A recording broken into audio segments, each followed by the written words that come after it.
That to me is the spiritual path. Like that's surrender. Is saying all these things, they can hurt, they can have all these influences on me, and I will meet them with enthusiasm and joy and walk through them because it's more important that I grow. My purpose is bigger than my fear.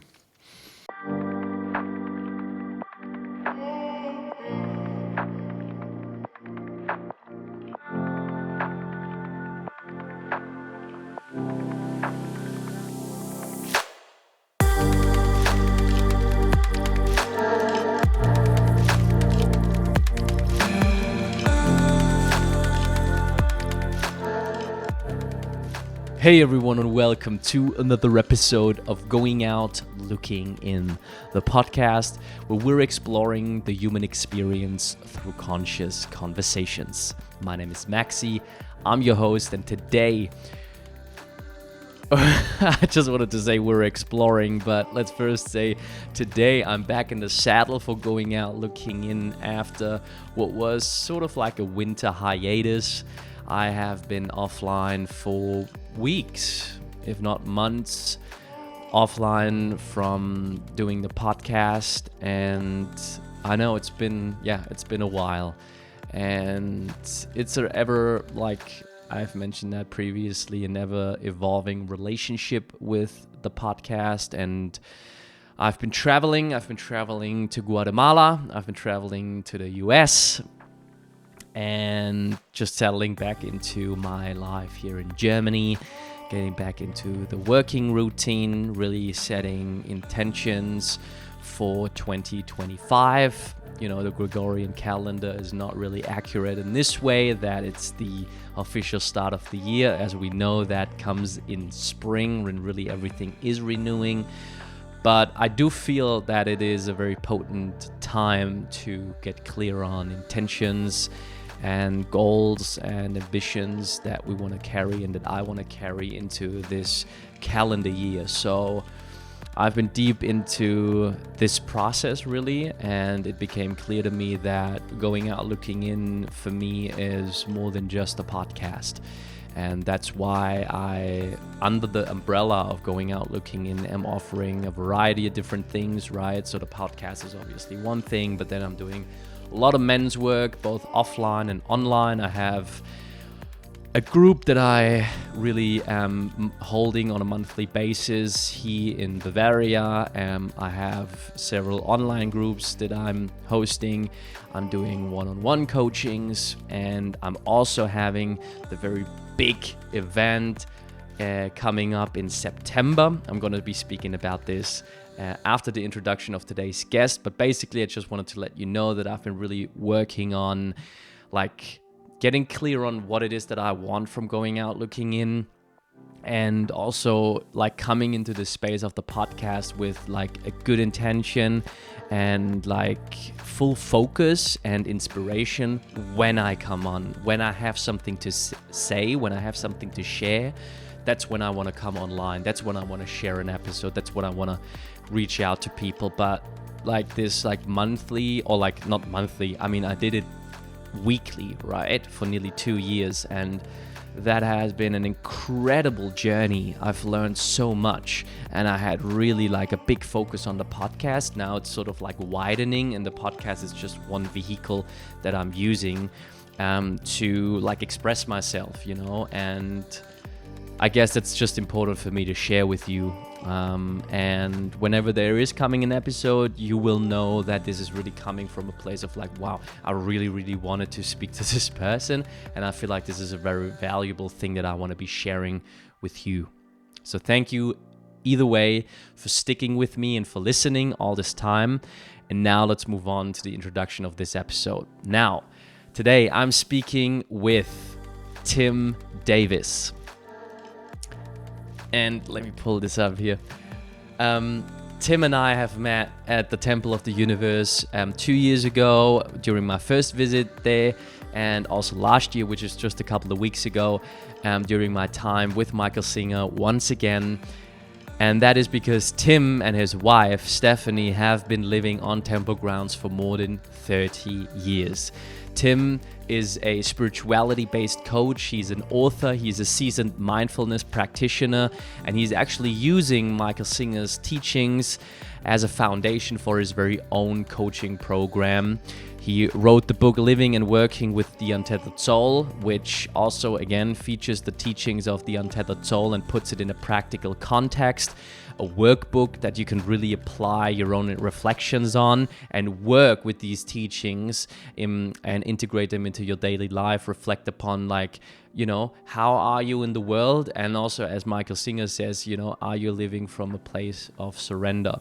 And all of these questions that have come up throughout all of the years of following Michael Singer and having so many conversations with also people from the podcast and people, in my very own circle, all of these questions sort of bubbled up within me, and I couldn't imagine, besides Michael Singer, a more suitable person to speak to you about all of these things than Tim, because Tim has been studying with Michael for, like I said, more than 30 years. He is also the one who always sits right beside Mickey during the talks. Tim is doing all the setup. He's introducing people to the temple and to the weekly talks. And so that's how he actually initially sparked my interest. I was like, wow, he is a very devoted follower and really deeply immersed in the teachings. I want to know more. So I talked to Tim, and then I found out that he's actually doing all of the coaching that he does, and it became clear to me that he's the perfect person to speak to about all of these things. So that's what we did. We're talking about surrender. We're talking about these questions, the nuanced ways of looking at surrender. What does surrender really mean? Living from a place of surrender. How can I remain proactive, initiating things, having goals, all of these things that often are sort of stand in apparent conflict with, surrendering to the flow of life and being in harmony with life instead of resisting it. All of these things we are addressing, and I got deep insights and a further understanding of what that means. And also that is surely because the answers of Tim, but then also because of the energy that surrounds people such as Tim and people from the temple in general. I have to say it's a specific energy that people are emanating who are as deeply immersed and dedicated and devoted to these teachings. It just does something to people, and you can feel it. And I guess you can feel it also in this conversation. With that being said, I wish you always beautiful insights with this episode. And now I just want to briefly let you know about something that also is really, dear to my heart. And that is this upcoming September 16th to 21st, I'm hosting my very first own event, a 6-day exclusive event called Going Out Looking in the Experience at the feet of the Bavarian Alps here in the area of Lake Chiemsee. Going Out Looking in the Experience alongside Chrissy Fireman, who you know from the podcast, from the Mana movement, from Australia, and with the beautiful Shems Hartwell that I also had on the podcast. Both of them will be co-facilitating this event with me. We're working with 9 men, 9 women. So spots are very limited. It's going to be in the most beautiful location with the most beautiful food. And we're going to be diving deep into personal processes using a physical pillar, an emotional relational pillar, and a ceremonial/spiritual pillar. We're diving into all of these aspects of the human experience, and I'm really, really pouring my heart and soul into it. So the sign-up process has started now. Tickets are on sale now. Like I said, very limited. And there's an early bird special going until March 1st. So if that sparks an interest, if you want to get to know yourself better, understand this human experience better, and really dive into yourself with people who have more than 40 years, if you combine the experience of Chrissy and Shams together, more than 40 years of experience with facilitating personal processes, group processes. This is the place to come to. Reach out now to me. We'll set up a call. I'll let you know about all the details and we get it going. I would love to see you there. And with all that being said, that's a long intro, I know, but here we go. I'm so glad to be back. I wish you beautiful insights with this episode, myself and Tim Davis.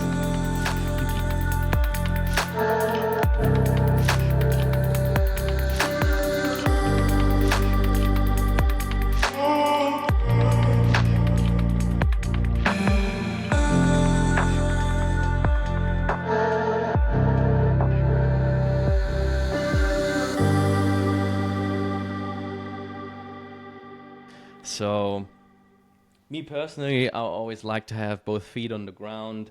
Most of the time I'm barefoot. Now it's winter time in Germany, so I'm wearing socks, but still I'm sort of like grounded. I have, my spine is upright, and, just also for the listeners, invite you to close your eyes if that is bringing you to a more still and introspective place. And bring some awareness and attention to this beautiful vessel of the body that was gifted to us, the house for a soul, and feel for a second how that's like, how it feels today for you being human. All of the sensations, the sensation of sitting, standing, walking, wherever you are in this moment.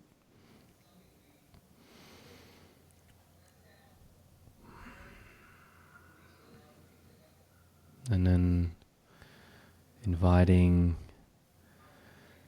us to bring some awareness to the breath that is entering our lungs without our active doing. It's just all happening by itself.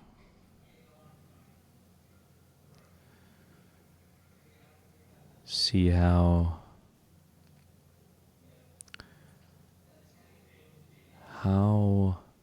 finely you can observe the breath. Where exactly is it entering? Point at the tip of your nose, maybe.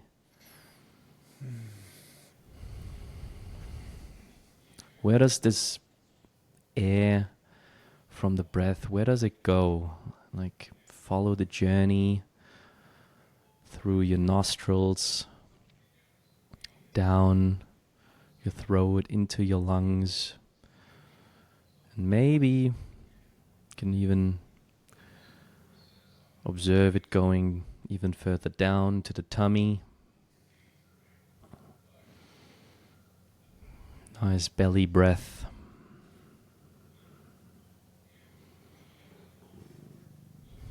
Pretty fascinating thing that happens just by itself.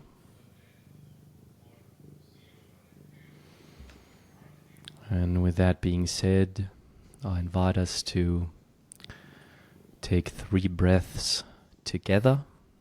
I'll count us in. So we're breathing in through the nose, holding at the top, and then out through the mouth. So 3, 2, 1, and inhale, Anali. Hold. And out, Skilama. In again, Anali.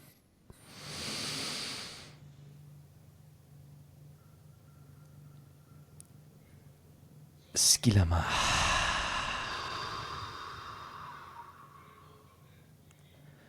One more, holding at the top, Anali.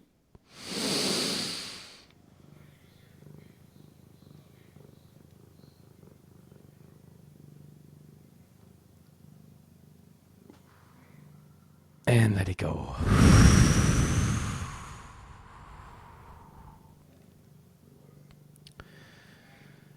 Dear beautiful creation, on this day, please facilitate a loving connection between Tim and myself.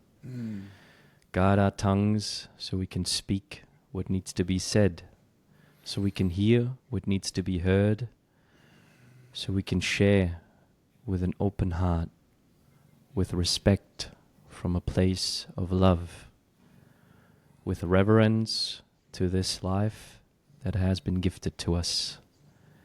May we move through this conversation with grace, with thanks and gratitude to the elements, the earth we're standing on, the air that we are breathing in, the food in our tummies, the roof over our heads. These are all gifts. May we come from an open place and ask for support from all of the things that are not visible with the eyes but can be sensed by the soul. We thank you, we thank you, we thank you. And with that, I invite us into this conversation and to the listeners to return to the space wherever you are, slowly opening the eyes.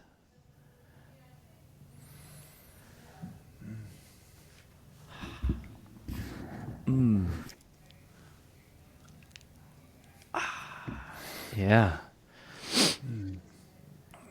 Thanks for doing this with me, Tim. My pleasure. It's always a pleasure to connect with consciousness and take some nice, pure, aware breaths. It's beautiful. Thank you. Yeah. So on this day, right now, what's most alive within you?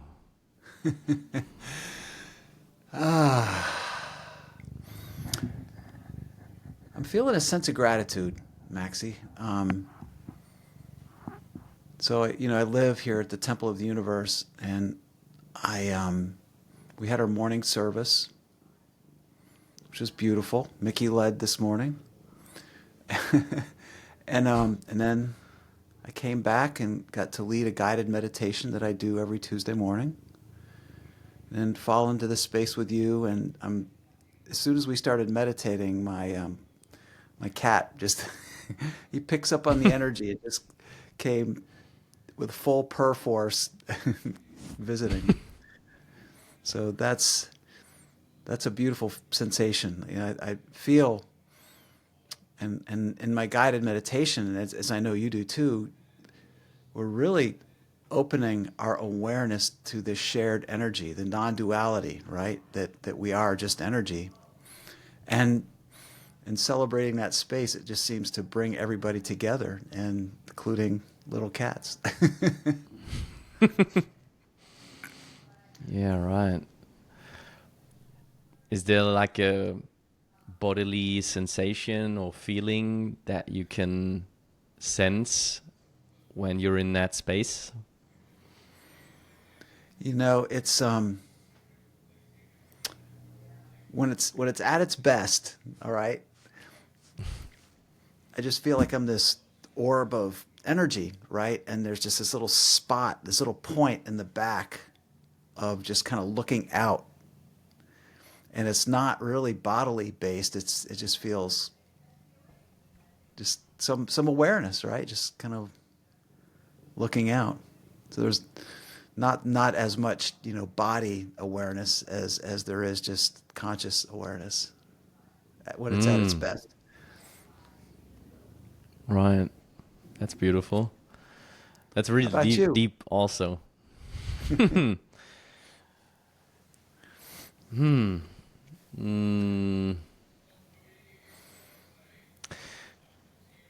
Yeah, it's similar.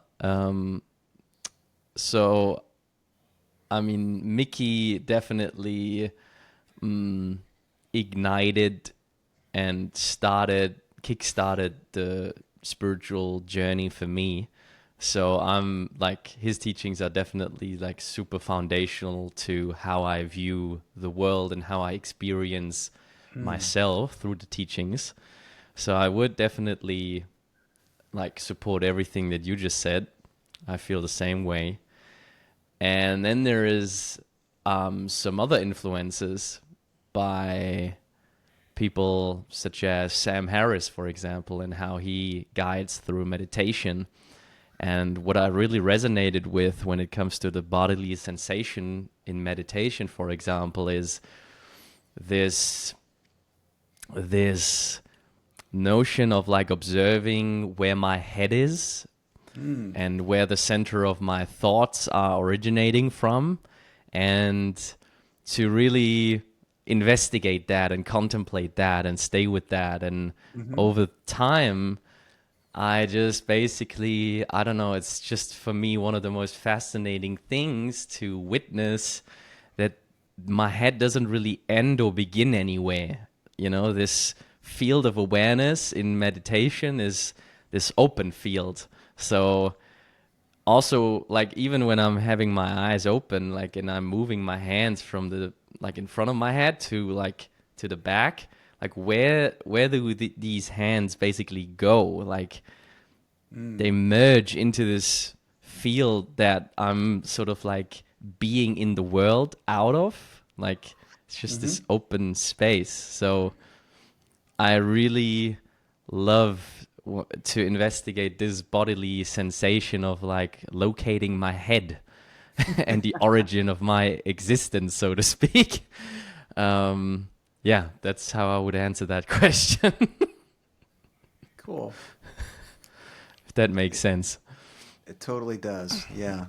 You know, when you watch Mickey and he talks about consciousness, he will he does this kind of a gesture, right? He brings his hands back here, and you get the sense that he's having a very similar experience to what you just described, is that like he's not behind, and he's not in the body, but he's kind of behind it, right?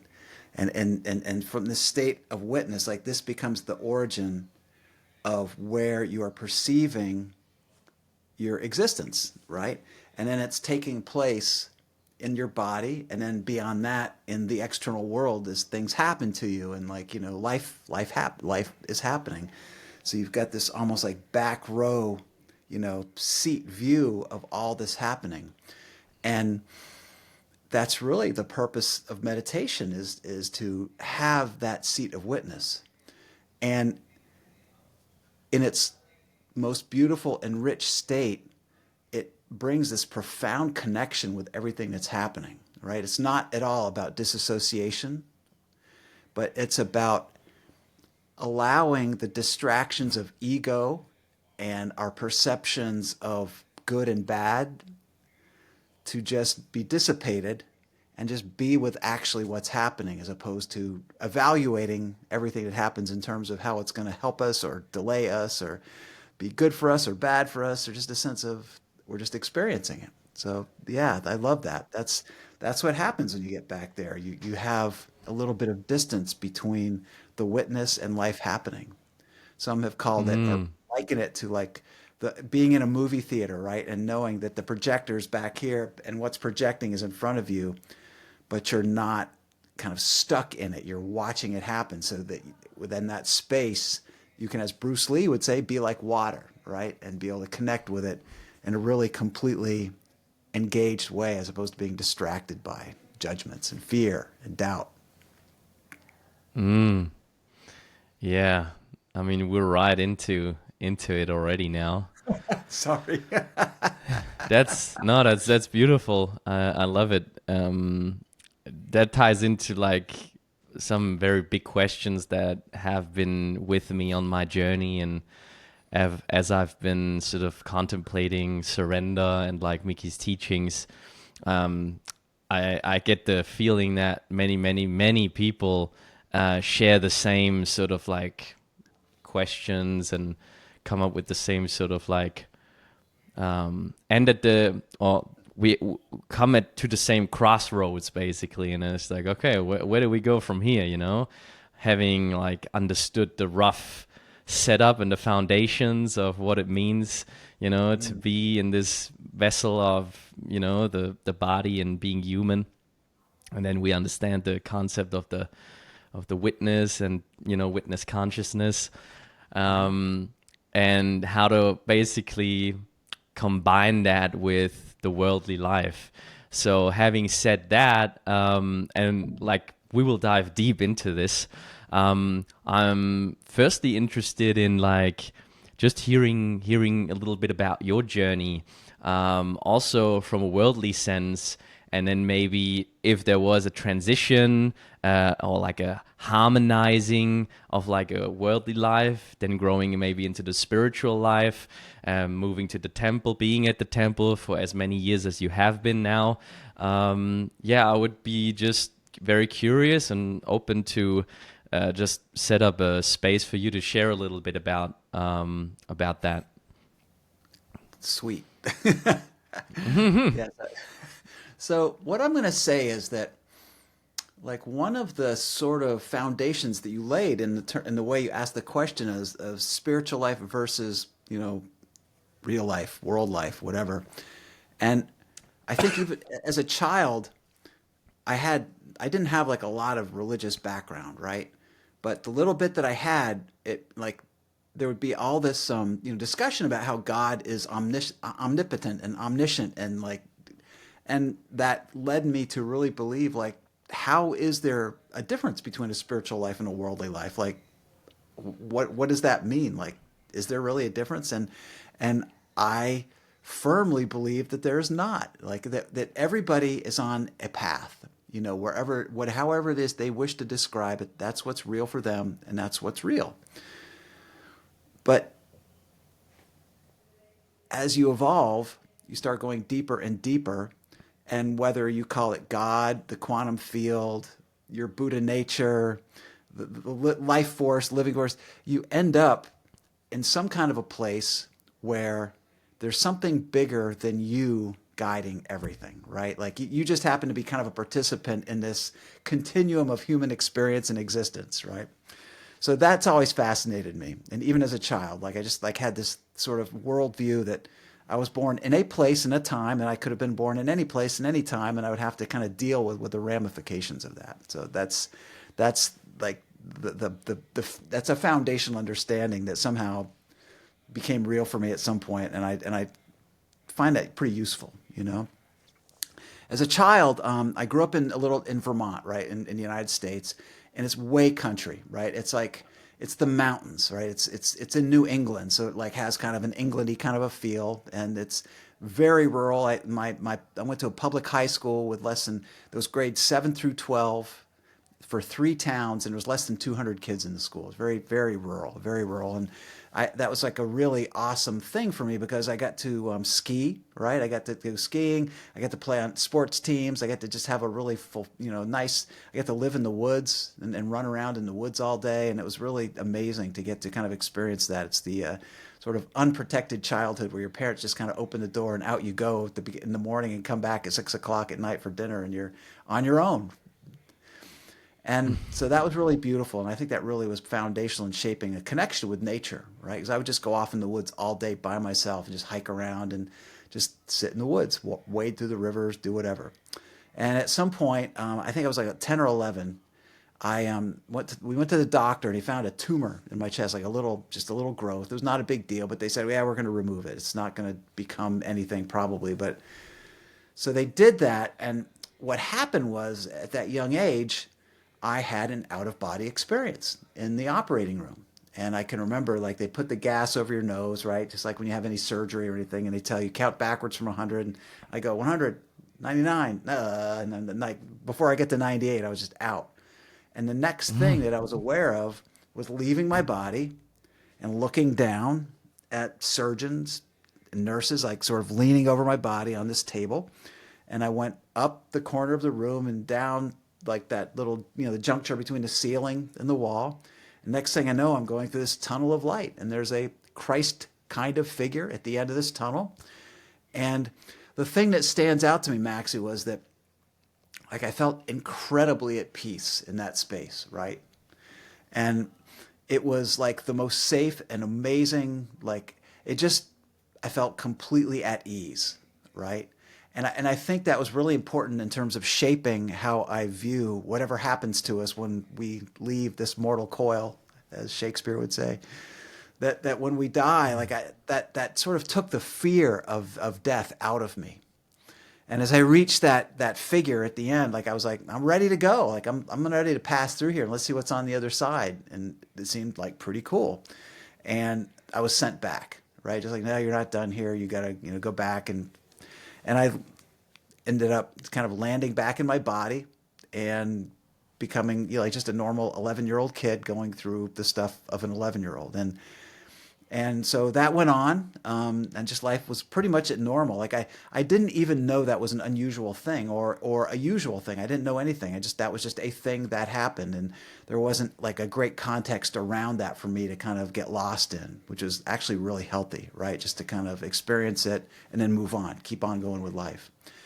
And then a few years later, I was in our little library at our school, and I just had like a free study hall or something like that.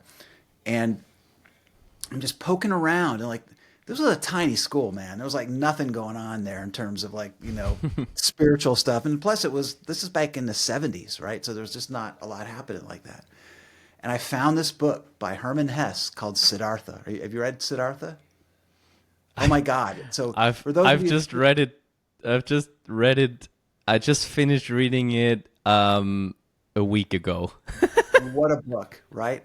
It's so amazing. It's just like such, like, I got more from that. Like you can read and study Buddhism, but when you're young and you read that and it transports you into that sense of just walking through life and seeking the answers to life's questions and all of the different ways you can live life, right?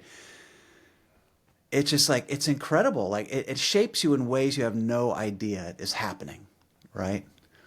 So that was a major thing for me to read that book, and subsequently I've read it I think four more times, just at different ages in life.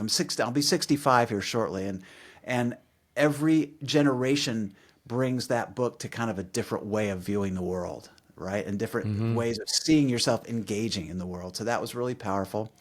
So life goes on. Like I don't have any major, things happen. I go to the University of Vermont. I graduate from high school. I go to university, right?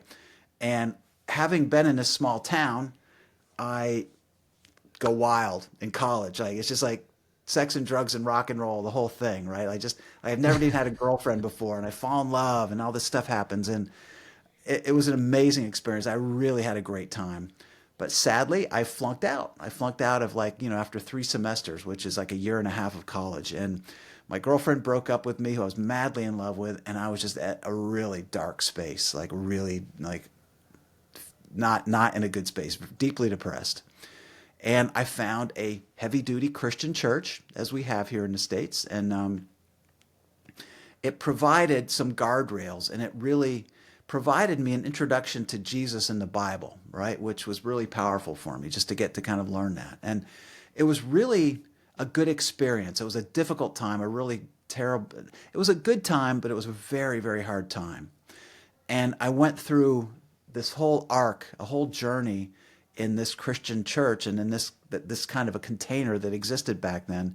And at the end, it didn't feel right. Like I liked the teachings of Jesus. I didn't know in all of the mythology of Christ and the miracles and walking on the water and all that stuff. I was kind of I wasn't sure about that. Like I didn't know kind of how that would play out, what that meant, if that was real or not. But the thing that I saw was that it was not very open to people who weren't engaged in our culture, right? In the sort of white culture of, the States. And everybody who was born into any other understanding of God, any other traditions of God, were going to hell. And that didn't feel right to me. Like you're teaching that, Christ is this beautiful, magnificent soul who, offered salvation to all, but then that's really more than half of us are going to hell just because we've never happened to, be indoctrinated in these teachings. And so I took a lot from that. It was like they gave me some guardrails, it cleaned up my life a lot. It gave me a reason to kind of grow. But at the end of the day, it wasn't enough. Didn't feel whole and full and sincere, right? It just didn't have the gravitas and the authenticity that compelled me to stay with it, right? So life went on, and I got back into school at the University of Florida, and I got married, and stuff happened, and University of Florida is in Gainesville, Florida, which is just about 15, 20 minutes away from Alachua, home of the Temple of the Universe. And through various quirks of fate, someone suggested to my wife and I, that who were newly married, we'd only been married about like less than a year, that we go check this place out, like this little place in the woods, because they had stuff that was really great for relationships, right? And so that seemed okay. Well, we'll do that. Like we'll invest in that. And so that's where the journey sort of begins, on the level that you and I sort of have a common experience, if you will. And that, so this is the 90s, early 90s. This is like 91, 92. And I'm driving out to Alachua, and it's pretty, the Temple of the Universe itself is way back in the woods, right? Well, back then the roads weren't even paved, right? And most of the buildings that you experienced weren't there yet. It was just tiny, and it was just like Mickey hadn't written any books there, or just hadn't written any widely published books, and it was like nowhere, right? And so we're like kind of lost, and we're looking around. Is this it? Is this really it? And my wife and I are walking up on it someday, and Mickey, this is 30 some odd years ago, right? So half my life.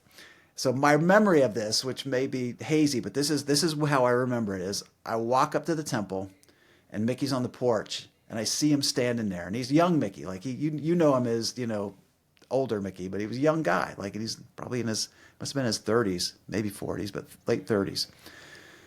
And dude, he scared the shit out of me. Like he just like his presence. You could some people, they just look at you and feel like they're looking right through you. Yeah. Like they can see everything going on inside you, and that they just, so that hit me. Like I was working through a lot, right? I was holding a lot, and I felt like he could see all of it. And like I was just protecting all these various aspects of my being and my personality that I thought that I didn't accept in myself. And I felt like he could see all of them. And so it froze me. Like I can just remember being kind of scared by that and frozen. And then like with a breath or two, like I just realized that he was okay. Like he'd probably been there and done some of the same things I had done, that he was accepting of this sort of nature of how I was. And I felt safe, cautiously safe. Okay.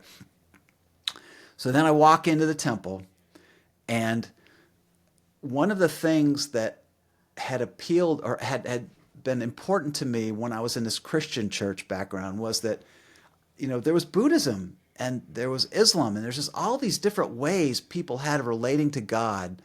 And I just couldn't understand why you would take Jesus and even subdivide him into Catholicism and Methodists and Baptists. Like, just, okay, now he's like part of all these different sects of Christianity. And then there's all these other ways of looking at the human experience, of trying to find meaning and trying to understand the bigger forces at work in the world. And like, why did they have to be so oppositional? Right? That's the thing that really, one of the main reasons that I left the church, a Christian church, was that it just felt so unnecessarily and unethically and unreal oppositional. Like that wasn't truth. Like that, how could, like, it felt to me like I had this experience of wanting to know more and wanting to get better. And I felt like that's what everybody essentially is going through. So why do we have to make it into like teams? Like, it's like, Manchester United versus Manchester City or something like that. Like, why does it have to be like opposing forces? You're almost exactly the same, but you're oppositionally, and you wear different colors, and you're like fighting each other and like trying to, get power and money and to divide yourselves. And when I walked into the temple, flashback to, early 90s, all of the different religions were represented. And I was like, fuck, this is my home. This is where I wanted to be. This is a safe space. Like, that really felt good to me, because it was like, I could see, Buddhist, and I could see Jewish, and I could see Christian, I could see Christ. I was a little scared because there's all these masters, like what I would now call masters, like Muktananda and Meher Baba and Ramakrishna, alongside Jesus, and all the different statues and iconography of these different spiritual traditions. But there was, in the physical space and in the teachings of Mickey, this incredible reverence for all of the people and the teachers who were sincere and devoted themselves to growth, their higher power, whatever it was. And when he talked, he referenced multiple of them as having a common experience. And that, like, I like, it was weird, right? Like, it just felt like this is something that I've wanted not only in this lifetime, but for past lifetimes. Like, it just like resonated with me in a deeply profound historical way that was like, and I hadn't understood that there was yoga back then. Like, I didn't know what yoga was, right? And to see this reverence for this common experience was, it just, I felt like I was home. Like, I felt like this was something that I found comfort in. And so my wife and I, we just started going, all right? And we just went back, and we started going twice a day, literally morning services. We do something called the Sri Atma Gita it's at 6:40 a.m. every morning. And you go and you meditate and you do a chant that's a Gita, like it's one of the Hindu stories of Krishna and Krishna Arjuna, which is the Bhagavad Gita, but this is the Atman Gita, or the Bhagavad Gita. So we do this chant, we do this thing, and it takes half an hour, and then we do a chant, and it's a time to meditate, and it's beautiful, and that would start the day. It's basically a set of really profound and deep affirmations. Then I would go to work. And at that point in my career, I was a photojournalist. I had a degree from the University of Florida in photojournalism. Not long after that, I was running a photo department of a number of photographers and student photographers, and I was covering sports and news and all kinds of different things on a daily basis, which gave me a really interesting viewpoint into sort of the adventures and drama of life. And then every evening after that, I would go back to the temple, and we would have, Mickey gave talks twice during the week and once on Sunday, so 3 total. And I just found myself being like really engaged in this growth process. And so we were invited to move in, and my wife and I have lived there now for 30 years. We live in this house that Mickey actually built as part of his, if you read the Surrender Experiment, he has it built with love, and he built a house for a golf pro not far from the temple, and we live about a little less than a quarter of a mile. I ride a one wheel to the temple every morning, and a little electric skateboard, and that's my life right now. So that's how I got involved here. You asked a simple question, you got a really long answer. Oh man, it's so beautiful. I could listen for much longer, honestly. Like, it's just, yeah, it's very fascinating and just beautiful to witness you and feel your enthusiasm about all of these different stages of growth and evolution. Also in the beautiful union between you and Stephanie, your wife. I obviously have met both of you at the temple, and I find it like nothing short of amazing how, like, the pull that the temple has in, I don't know, to people all around the world, and to basically bring them together under like a common umbrella of a larger understanding of these teachings, that is not as narrow as some of the traditions basically traditionally teach us, like I definitely very much resonate with your journey. I can see myself in them as well, as somebody who was really like eagerly contemplating these ideas and trying to force my intellect on them. And if, like, I don't know, down the line and looking at it now, it's just like, okay, well, I set myself up to failure because I read the scriptures and I took them literal, and then I ended up at like so many dead ends. It's like, okay, if this is true, then this can't be true, and if that's true, then this can't be true. But like, huh? Where am I now? What do I? Okay, apparently I have to make a decision of what to believe in and what not to believe in, and I have to basically follow either the science or the religions, and all of these very dogmatic, black or white, dichotomous sort of like way of looking at things. So that didn't go anywhere, and then, as you described, very much the same for me. I heard Mickey and I saw just like it started all out with the video course, the Living from a Place of Surrender video course. And the first frame is the frame when Mickey appears is like shot at the temple, right? With all of the different pictures at the background, right? And I saw that, and then I was just like, same experience for me. And I was just like, okay, yeah. Obviously, now it comes together. So yeah, thanks for sharing all of this. Yeah, very much resonate with that. And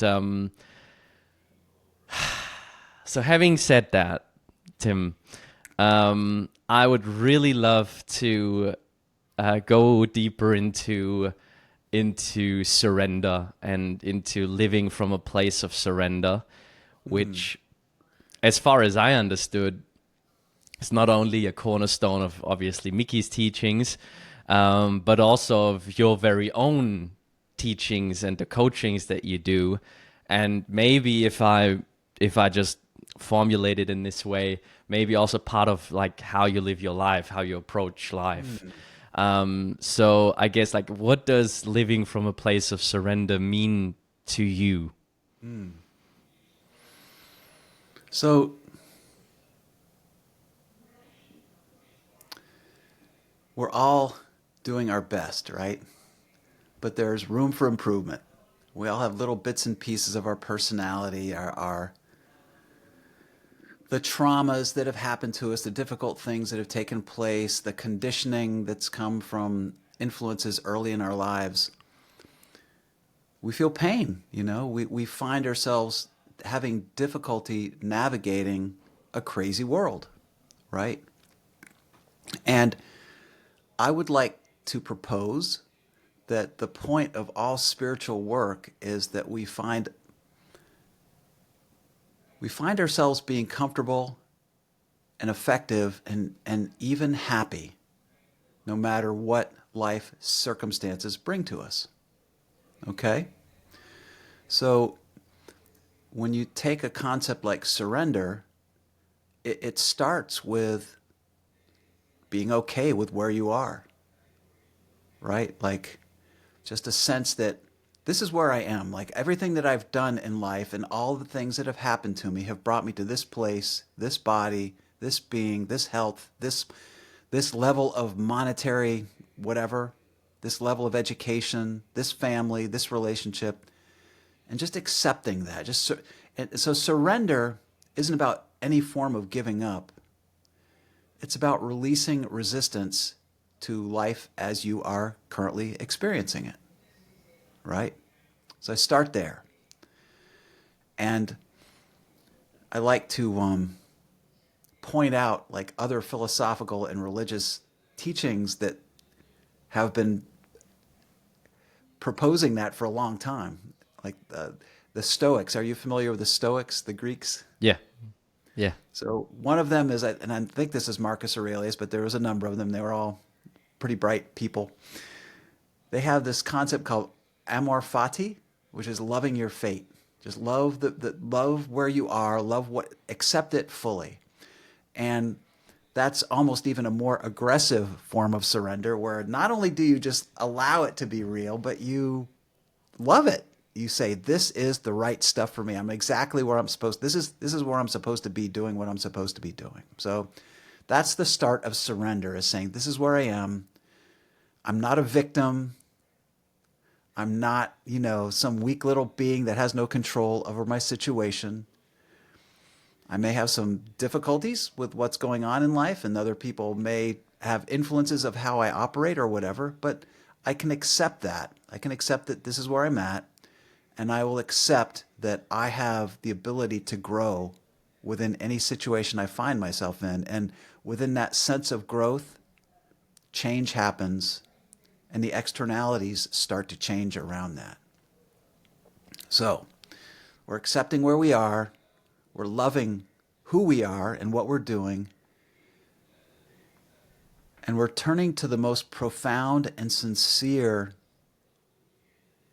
hope or energy or desire that we have to grow and get better, to be at peace, to be happy, right? And so that begins sort of a second level of surrender, which is the concept of karma, if you will. And I'm not saying it's only karma, but karma is a really great way to talk about that. That within the way that we've lived our lives, within the things that have happened to us, we have brought a lot of our own reality around us by our actions, by our attitudes, by the things that we've done. And so karma, per se, is not a punishment, but it's a realistic look at where we are and what's going on in our life, and accepting that and deciding that I'm going to use the difficulties that life presents as a form of teaching, training. And so that's surrender, because you're saying, okay, life, you're leading me in this direction. I will not resist from the standpoint of saying, this is not right, this is not real, this is not supposed to be happening, right? That's another layer, another level of surrender.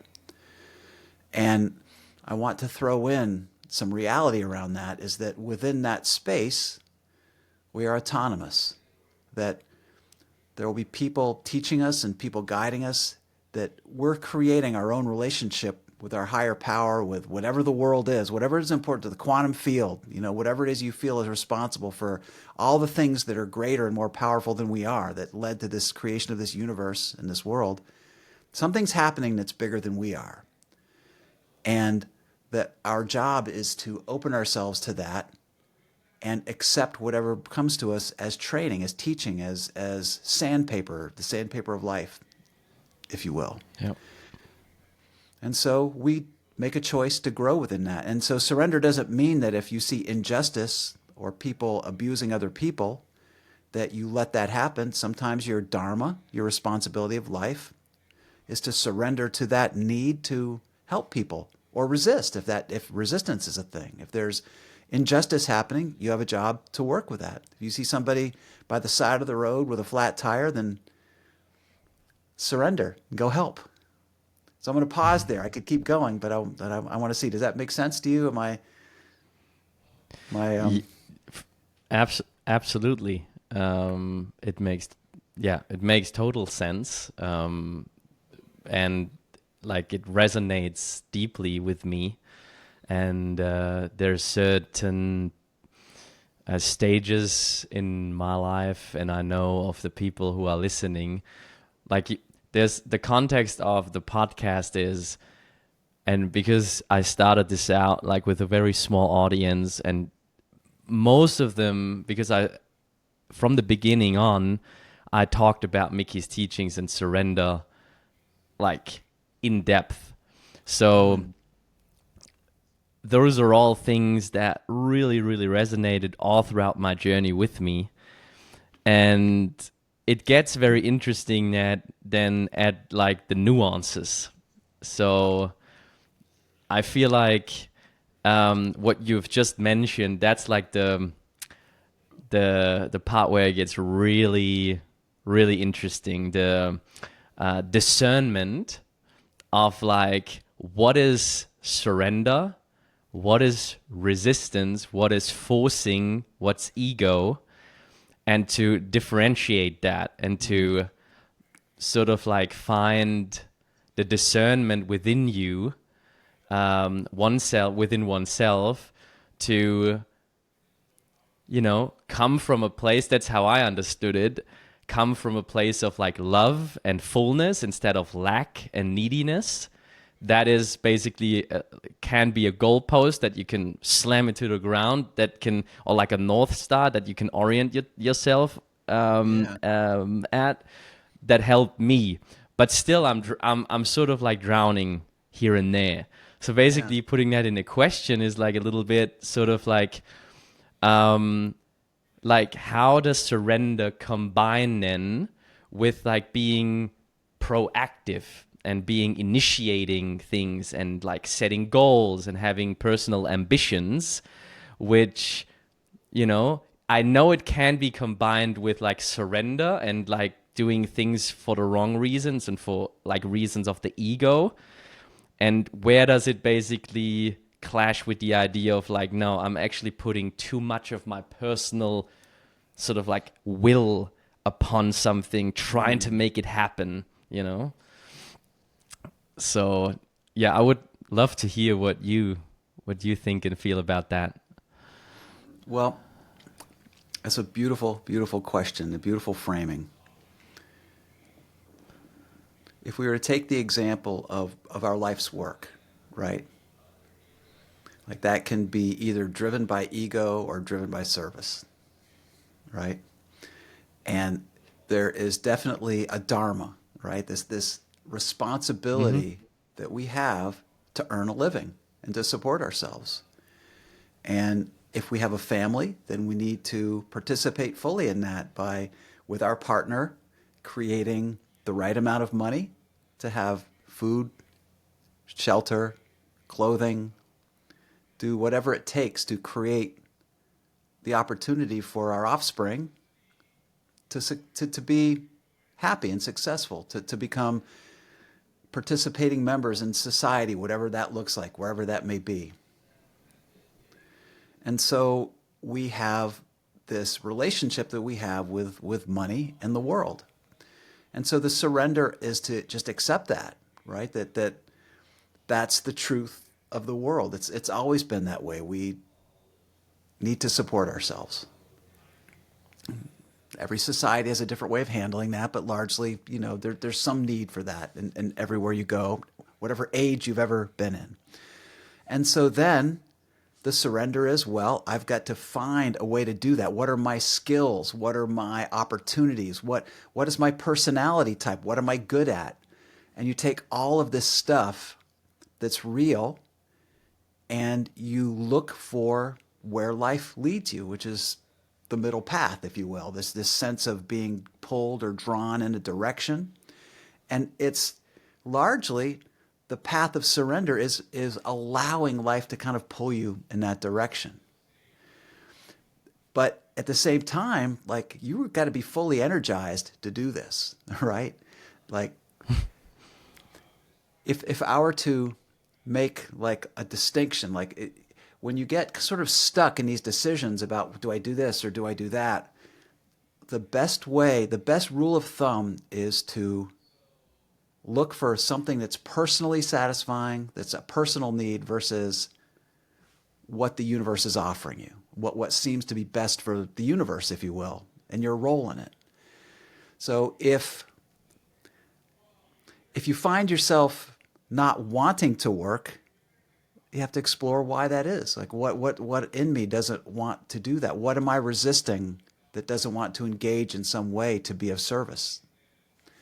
If there's a way to be of service that fulfills the type of person you are, then life will pull you in that direction. So there's a surrendering to kind of the path of what your opportunities are. So the thing is that is underlying all this, Max, is that like it takes some discernment, as you say, and this is why we meditate and we have practices so that we can understand ourselves better and start to kind of slow things down. Like at the origin of our conversation was this sense of having distance between, what's going on in here from the point of consciousness and watching things happen out there. And as you do the work of meditating and becoming mindful, then you start to be able to pick up on what is your personal need, your personal desire, your ego, versus where is life taking you? What's the offering that life is putting in front of you? Mm-hmm. I hear you. So, given that, what do you feel like is the level of influence that like a personal disposition that each one of us brings into the world and comes into the world with have on the teachings of surrender? Personal dispositions could be just like some things I as you know, suggestions like our, let's say, astrology, our conditioning, the culture we were brought up in, the maybe generational trauma that is, I don't know, within our family systems. All of these things that influence us on our way of like being in the world, how or if they influence the teachings of surrender and our ability to live them in the world. So the surrender is that we want to grow. If we want to view the world through this lens of surrender, it's accepting all those things that you just said, that these are things of reality, like generational trauma, some scaras, all these things. We all have sort of different levels of capability of dealing with stress in different situations. We all have different levels of dealing with important situations, of difficult situations. Some people can walk into a really difficult, hard thing, like, you know, difficult negotiations, or being a soldier or being an athlete or whatever, and find that awakens their energy, where some of us finds that shuts us down, that it fills us with fear and doubt. So we all have different sort of ranges to work in, different sort of spaces that become available to us. So what I'm going to say is acknowledging that, and within all the things you mentioned, there's a sense of just belief in ourselves, trust in ourselves, and the ability to follow that path which seems most productive for each of us. But I think the important thing is to put effort out. Like one of the things I'd like to suggest is that we don't have to be perfect at all. Like all this, like if you get in the headspace that you need to be really good at everything you do and perfect and not make any mistakes in terms of your intention, your attitude, even your ego, then you're going to be it's going to be hard to do stuff, right? It's going to be like really difficult to put your energy out there. So I was sharing before that I don't see a difference between the worldly view and the spiritual view. So you're in the world because that's what's real for us. So you're putting your energy out and you're trying stuff, and your ego is going to guide you till you know better. Your need for money is going to guide you till you know better. Like everything is what it is. So just work with the best that you can be. And you'll find that life will support you in that path. Like something always happens to people who at least put the energy out. So those things, like they're all influences and they're all ways of seeing the world, but they're also secondary or tertiary influences. The first thing is just this prime motivation just to serve and grow. And to follow that, and then account for these other things, but don't get lost in them. Does that make sense? There's a subtlety to this that is just attained through experience, through trying, through just doing. Does that make sense? No, it makes total sense. And it brings up something that's now very, very specific. I need to ask you. So, Okay. and I only heard Mickey speak about this a single time. And I don't even know, I don't have the feeling it was like on a wildly published talk or something like that. I don't know if I heard him say that in person. I don't remember, but it stuck with me. So basically, he said something along the lines of this intention, very noble, to have this intention and doing your best. You just do your best, and then you make a mistake, you fall out, you fall down, and you get up again. But you have the intention serving, growing, surrendering. And then something along the lines of like you give into your ego one time, like you do things again the old way, and the progress you've made will sort of like disappear. Like it will diminish what you have done. Um, because you're creating a new path by surrendering. You're creating a new way of living by surrendering and by letting go. And that will do its thing, and you will progress and you will evolve right up until the point of like doing it again the old way. And like basically what stuck with me is like I have to make a decision, and it requires a very like serious commitment to this path. Like you can't like half-ass the way of surrender. Like either you surrender or you don't. Like there's really nothing in between. So how do you view that? And is that like maybe I understood it in a wrong way, or I don't know, but this is like it has been on my mind and heart for a long time since ever I heard it. And I was like, whew, It sounds okay, scary. if that's, yeah, it sounds pretty scary, which is maybe why he doesn't like talk about this all the time. But like, I would be curious to hear what you think about that. I'm going to say that there was a criticality that you took from that that didn't doesn't need to be there.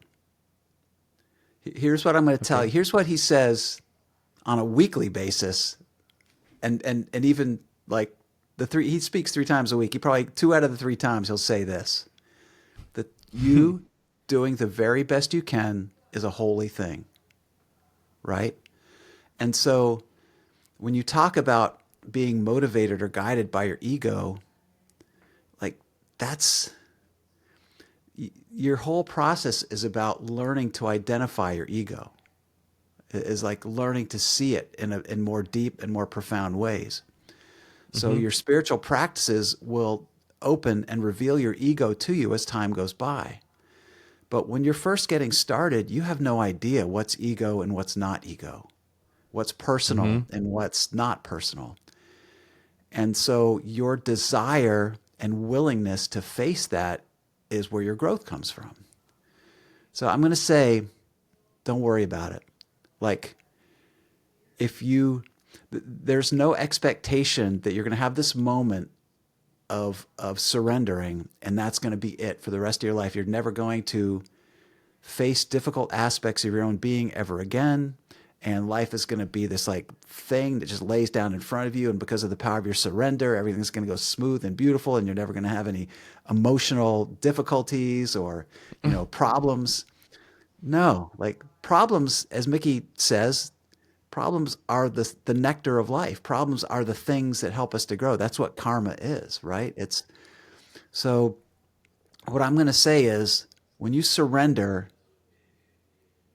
you're choosing essentially, if you want to go with like a metaphor, you're choosing to go north, right? You're saying, okay, my truth, my North Star, I'm going north, right? So you're going north, you're going north, you're going north. And then there's a mountain, right? And it's a steep cliff. And you don't know how to navigate it because you're going to have to go northeast or northwest. You're going to have to make a choice. You just do the very best you can under the conditions you're in to go as close to north as you possibly know.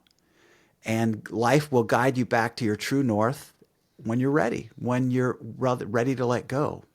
And, the things that provide us difficulties in life are often very deep. And it's like we don't even know that they're there.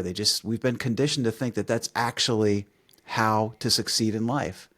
Like fear, for example, people live from fear. Like they wake up in the morning just with their head just ruminating on all the possible things that could go wrong, and that becomes almost their guideposts for how to live. But that will burn you out, and it's just like that's not inspiration, that's not love, that's ego trying to protect itself as opposed to trying to expand, to grow, to let go of fear. And when fear is deeply conditioned, for many people, that's all they know. That's the only motivation they know. That's what gets them up in the mornings, the fear of getting fired. And some people get up and go to work because they love the concept of serving.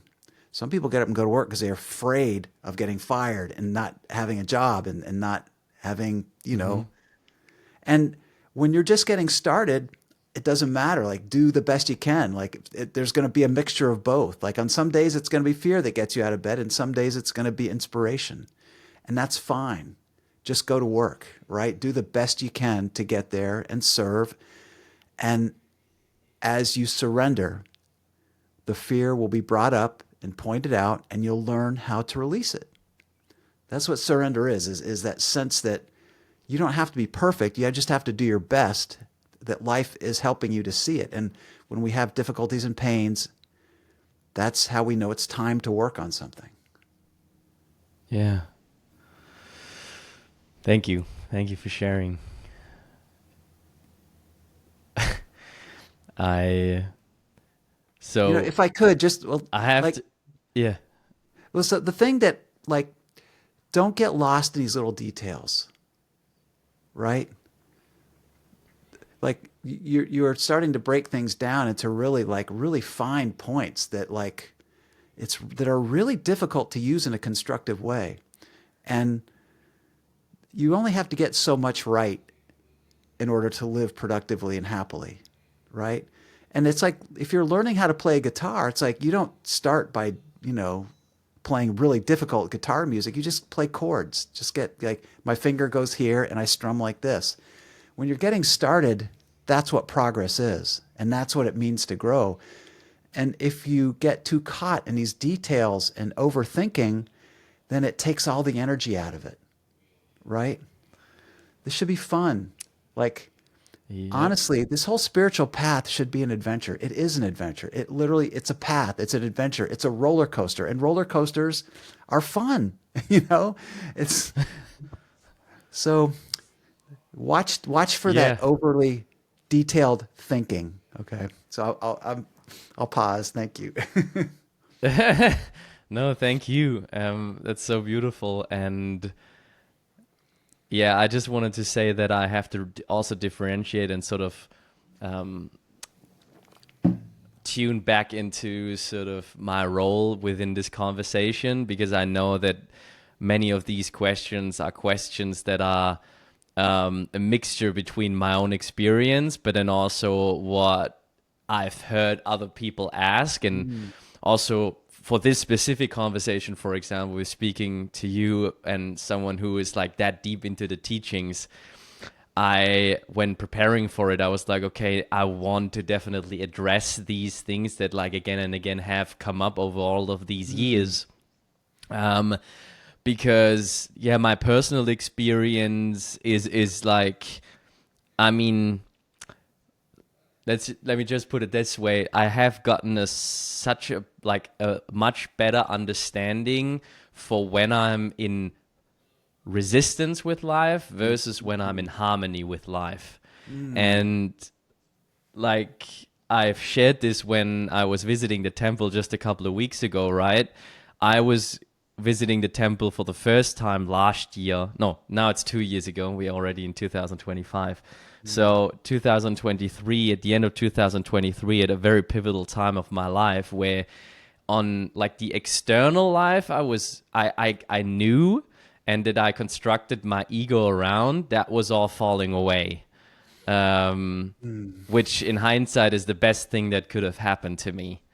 It was certainly like ego destroying, and therefore also identity destroying, because some of my identity was built around these things. But once they were no longer there, who was left? What was left, right? Yeah. So the big questions came up. And then there was a lot of resistance to that fact that life is now this way. And that resistance kept going until there was literally nothing left. So that meant living with my mom again at the age of 30, moving into my old room, no personal belongings anymore, having sold everything, and the relationship gone, the job gone, everything gone. and rebuilding from the ground up. So I guess that's just my soul's journey in this incarnation and my dharma to learn this way. It's not obviously, saying that everybody has to learn in this way and has to like experience this kind of like death, to this degree.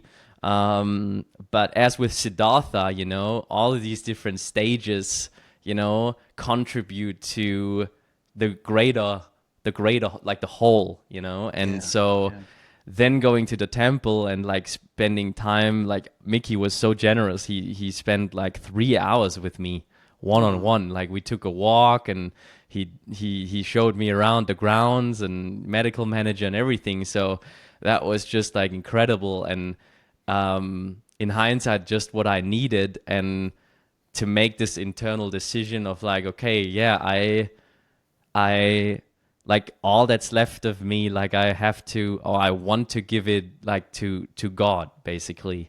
And since then my life changed drastically in the external and the outside. I'm in a much different place now, and all of these things that I've lost came back, and even like in a more beautiful way than I could have ever imagined.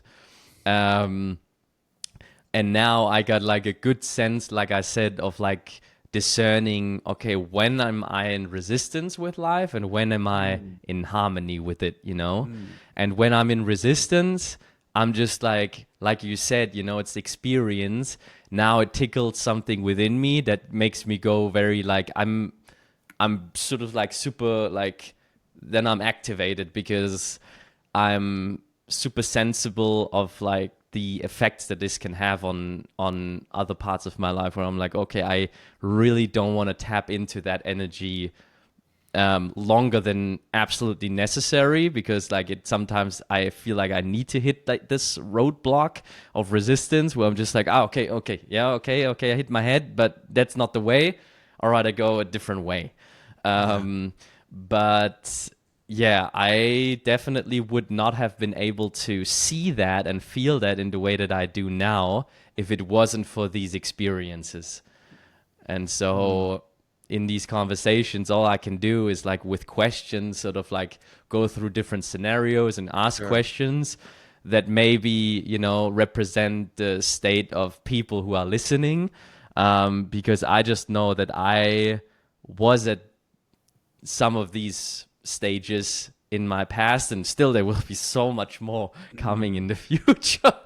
I know that. So yeah, I just I don't know, like, and speaking about these things and being here with you, I'm just so grateful that in this life I get to experience this, and that I have access to these resources. Like it's so wonderful, honestly. Yeah, thank you. That's right now what I can say.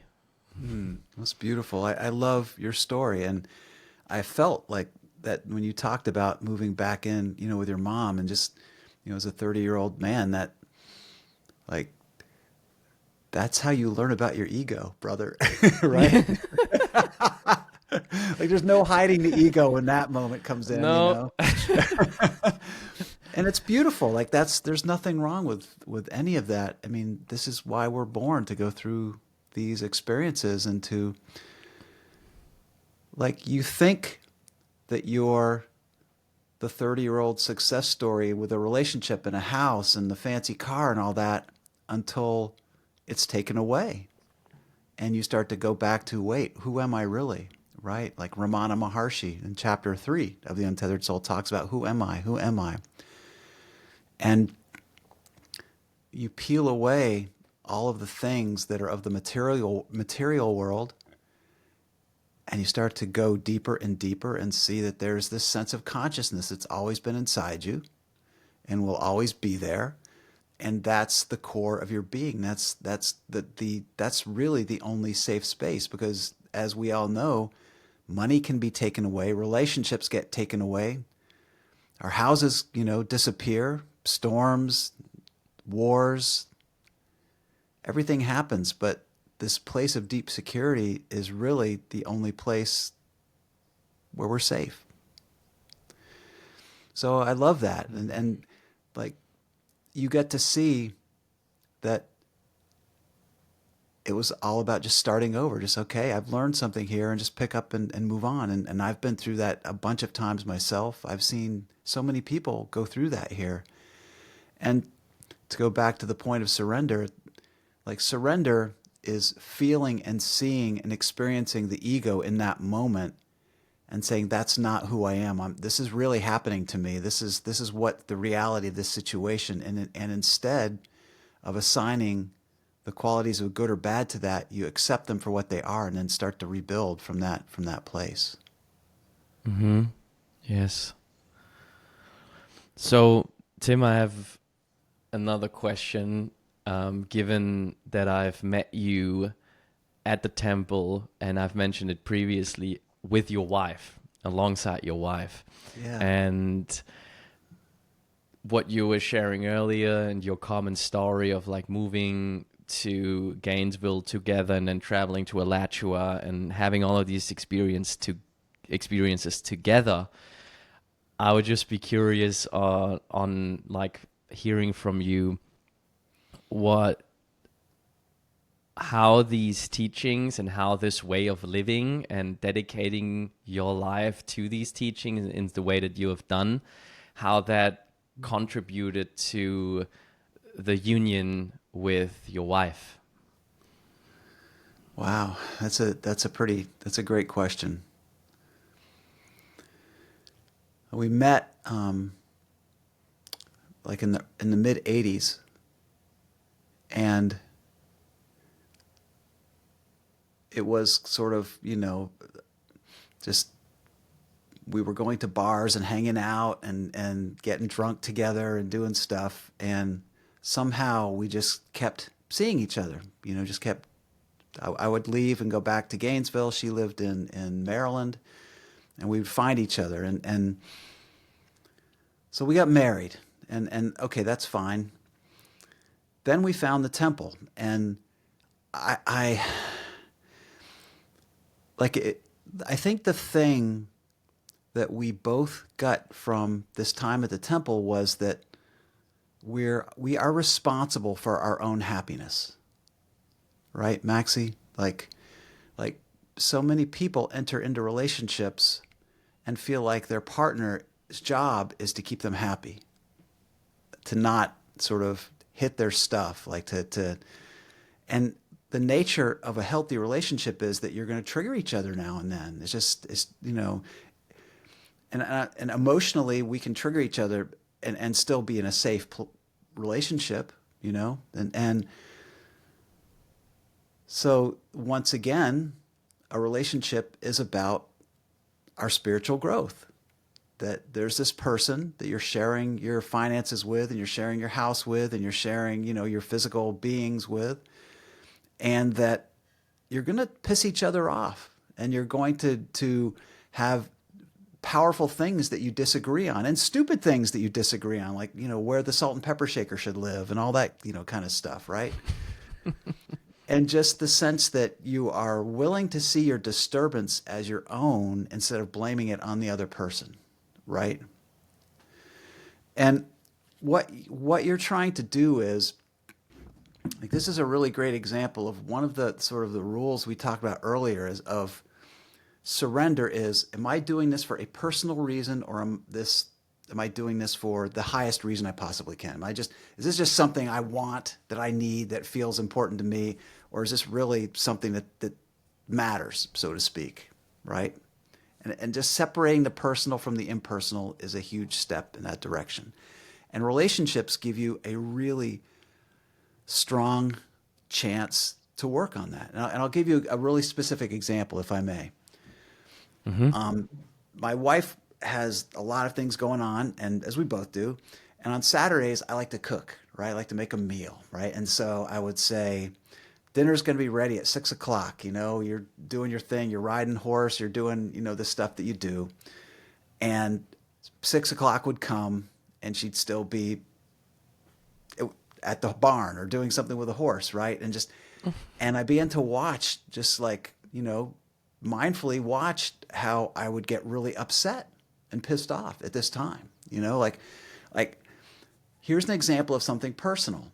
Like I began to see that her being late was less a problem in the real world, and it was more a feeling of disrespect in my being. Yes. And so my anger was about personal disrespect versus, can we wait half an hour to have dinner? Sure we can. It's not that big of a deal. So at some point, I started to realize that I was making a personal issue out of this when it didn't need to be. Okay. And I decided that it was more important for me to let go of my need for other people to respect me in that way than it was for dinner to be on time. That I wanted to, you talk about going to God and surrendering, that's what it was. Like I didn't want to be driven to anger because of a sense of disrespect. Like respect is an internal thing. You respect yourself. That's where respect should come from. And so I would still get angry, and I would feel that anger coming up, and I would be very sensitive to like that first blush of anger. Like it's 10 till 6 and I haven't heard from her. So I'm starting to get irritated. It's 6 o'clock and she's not here and I haven't heard from her. So I'm like 20% more angry. Now it's 6:15 and I'm like, I can feel, and I would just have so this is where the practices kick in. At that first blush at 10 till 6 and I feel my anxiety rising and my sense of anger coming up, I'd start breathing and I would own it. I would say, this is my responsibility to let this go. I'm not making her, I want her to live the best, happiest life she can. And if that means that she gets here at 6:30, then we'll figure that out, right? So I owned it and I worked on it and I kept breathing and relaxing and just, it became more important for me to not be driven to anger by somebody else than it was to be right. Does that make sense? You know what I'm saying? Absolutely. Totally. Yeah. And so that creates at least the possibility of a good relationship, right? And so what I saw was that as I started to surrender to the situation as it was, then I would move the dinner time back. And if that didn't work, then I would make food that could be okay, even served 20 minutes after it was ready. And I just really worked to release that. So we've been married now for 34 years, right? And what's happened is by me letting go, she's all of a sudden getting very prompt. Like if dinner's at 6, then we're both there at 6. It kind of works itself out, right? And life changes. If you want to be married for a long time or in a relationship for a long time, you got to remember that like you're going to be almost completely different. Like the person that you were 22, right? And who you are now, very different people, right? Yeah. Well, take that and do that. Like we got married at like I was 30 and she was 25. Is that right? Yeah. Yeah. 31. So now I'm 60, almost 65, right? So every 7 years or so, you become almost a different person. Multiplied times 2 people, you're going to go through a lot of changes to be in a relationship that lasts a long time. And so what made her late was this sense that she had like she wanted to have this complete horse riding experience or yoga experience or whatever she was doing. And that's changed. So now she likes to come home and have a good meal and watch a movie. So there's a sense of surrendering to the person that she wants to be, that she needs to be, to let her be her. And for me, I had to learn to find my own sense of respect and peace and love inside myself, not demanding that from her. And it brought us closer together over time. Like it built our trust in each other. It built this sense of common mission that we're both working and a sense of safe space for each other. So the short answer is that no matter whom you're with, your friends, your lovers, your spouse, whatever, your partner, like you're still responsible for your own happiness. And if you find yourself getting angry at them, start inside and seeing what's going on. Now, There will be times when you need to address things, like if there's physical abuse happening or something like that, then there's something to do. There's a discussion that needs to be had, or maybe you just need to leave. Their action needs to be taken. But take that action not from the anger of the personal affront. Take that action from a space of being aware and calm and at peace, and make good choices. So that's a really good way to sort of see the differentiation between what's personal and what's not personal. Yeah, beautiful. And Tim, I mean, we've had so many people on here, like relationship experts and like people talking about relating in so many different ways.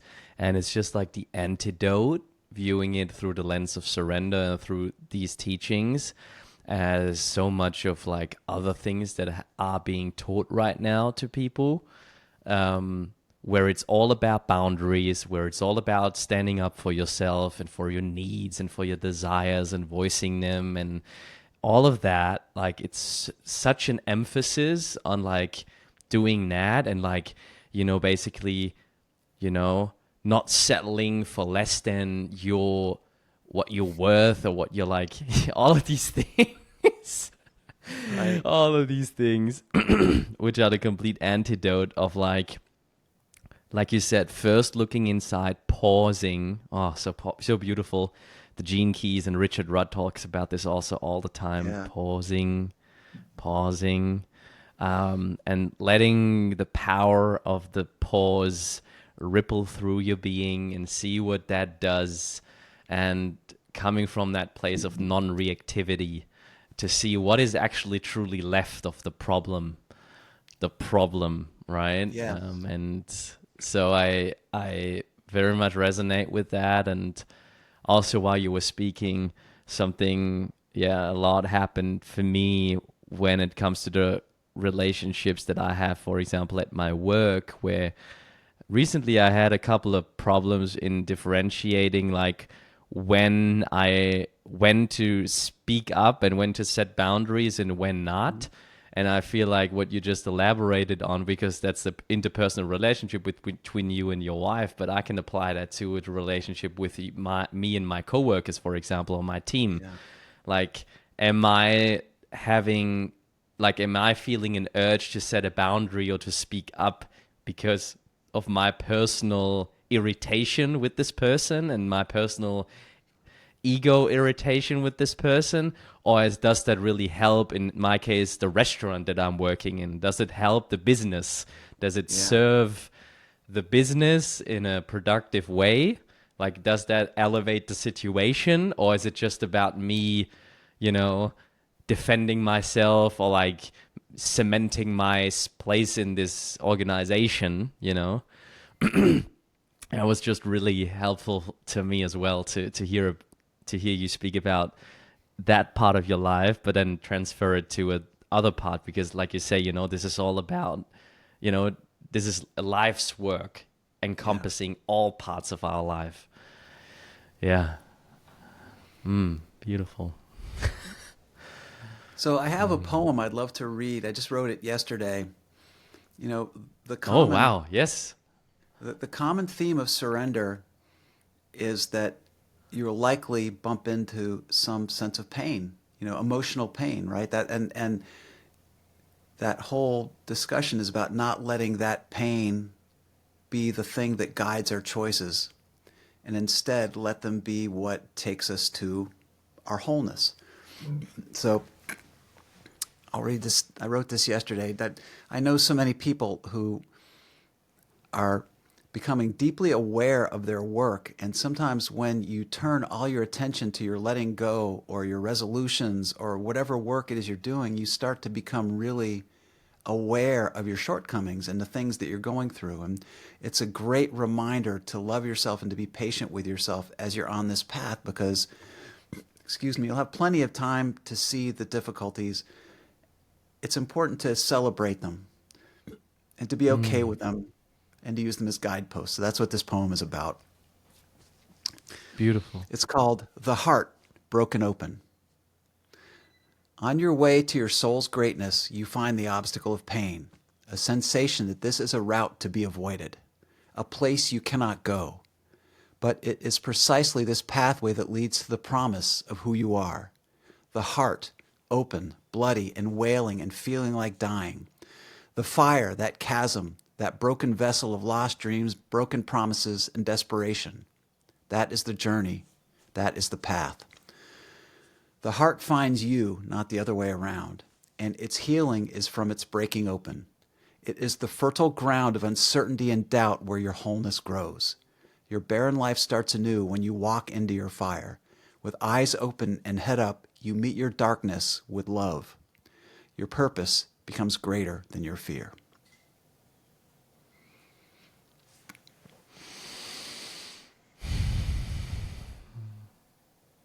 Amen. Wow. So beautiful, Tim. That to me is the spiritual path. Like that's surrender. Is saying all these things, they can hurt, they can have all these influences on me, and I will meet them with enthusiasm and joy and walk through them because it's more important that I grow. My purpose is bigger than my fear. My purpose is bigger than my fear. Wow, that's beautiful. It's going to be the episode title. Awesome.